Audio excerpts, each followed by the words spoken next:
कविता एक अमीर खानदान की बेटी है और हाल ही में उसकी शादी राघव से हुई है। राघव का परिवार एक सफल परिवार होने के बावजूद भी एक साधारण जिंदगी जीता है। लेकिन कविता को तो यह लगता है कि दुनिया में उसका परिवार ही सबसे अमीर परिवार है। कविता में बहुत घमंड है, इसीलिए वह हमेशा अपने ससुराल वालों को नीचा समझती है।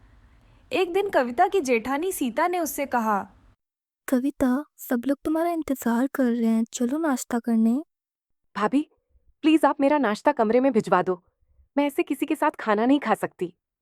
अरे लेकिन कविता, हम लोग तो सब साथ मिलकर ही खाना खाते हैं और इससे प्यार बढ़ता है। अरे भाभी, ये सब गंवार लोगों की बातें हैं। मैं अपने मायके में भी अपने कमरे में ही खाना खाती हूँ। और आप जानती हैं, मुझे प्राइवेसी पसंद है। हम सब साथ मिलकर खाना खाते हैं, इसका मतलब ये नहीं कि हम गँवार हैं। खैर छोड़ो, मैं भिजवाती हूँ तुम्हारे लिए।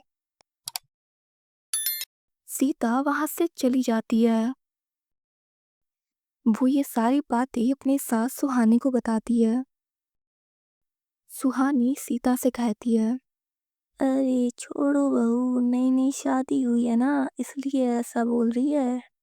नई-नई जगह एडजस्ट होने में थोड़ा टाइम तो लगेगा ना। मैं उसके लिए प्लेट लगा देती हूँ, तुम जाकर दे आओ। इसी तरह एक दिन घर के सभी लोग एक साथ बैठकर क्रिकेट मैच देख रहे थे और साथ में शोर भी मचा रहे थे। तभी वहां से एक कविता गुजरी। राघव ने उसे देखते ही कहा, अरे सानवी, तुम कहाँ इधर उधर घूम रहे हो, आओ हमारे साथ मैच देखो। राघव, ये क्या गवारों वाली बातें करते हो? तुम लोग कितना शोर मचा रहे हो। घर को देखो कितना गंदा कर रखा है। हर जगह चिप्स के पैकेट, पॉपकॉर्न गिरा रखे हैं। ये घर कम, मछली बाजार ज्यादा लग रहा है। इतने पढ़े लिखे होकर भी गरीबों की तरह रहते हो। ये क्या बोल रही हो? अरे, ये क्या बोल रही हो कविता तुम? घर में सभी तुमसे बड़े हैं, तुम सभी को गंवार बोले जा रही हो। तो इसमें गलत क्या बोल दिया मैंने?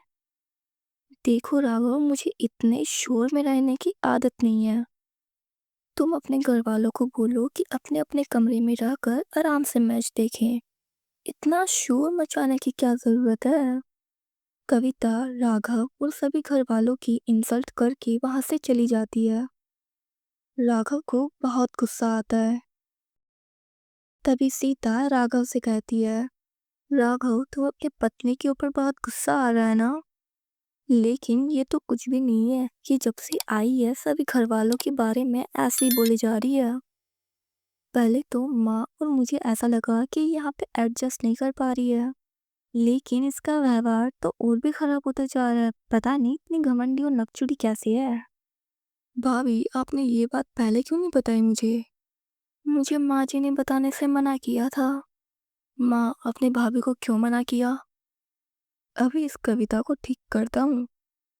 राघव, खबरदार जो तुमने बहू को कुछ भी कहा तो। रिश्ते लड़ाई झगड़े से नहीं बल्कि प्यार से बनते हैं।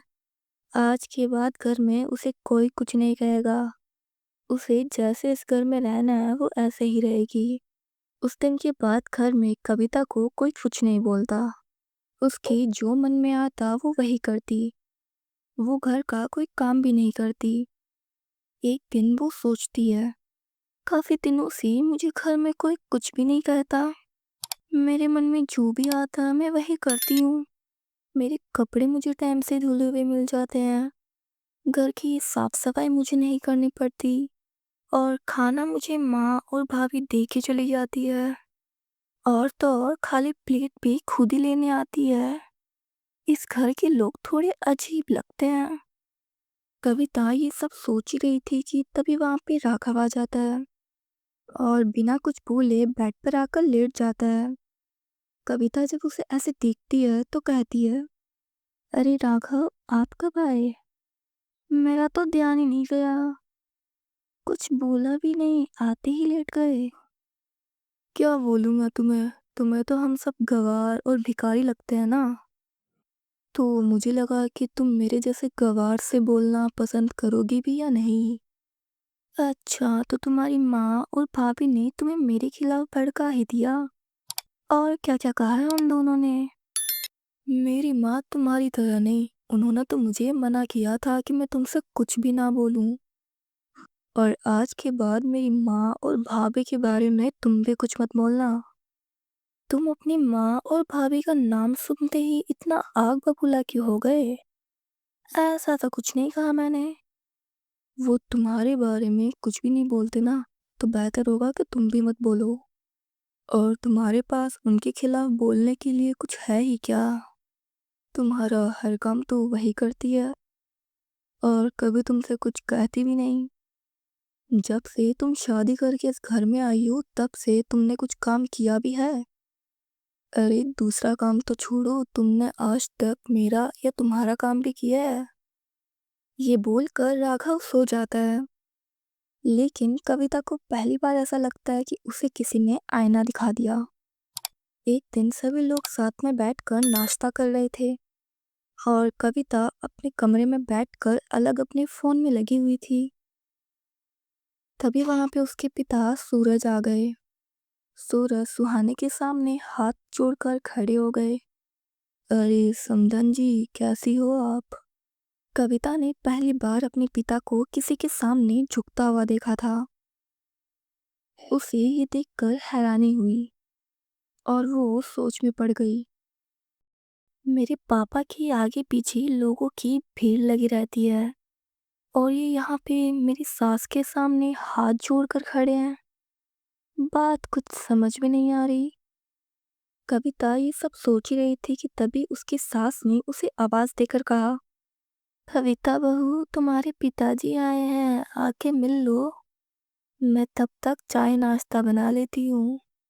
कविता अपने पिता से मिलने के लिए आती है और कमरे के बाहर खड़ी रहती है। वो अपने पिता की बातें सुन रही थी।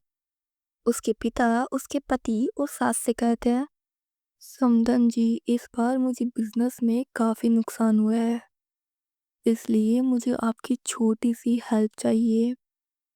राघव ने जैसे ही ये बात सुनी उसने अपनी अलमारी से 10 लाख रुपए निकाल कर अपने ससुर को दे दिए। ये लीजिए पापा जी, पूरे 10 लाख रुपए हैं। इन पैसों से आप अपना बिजनेस दोबारा से स्टार्ट कर सकते हैं।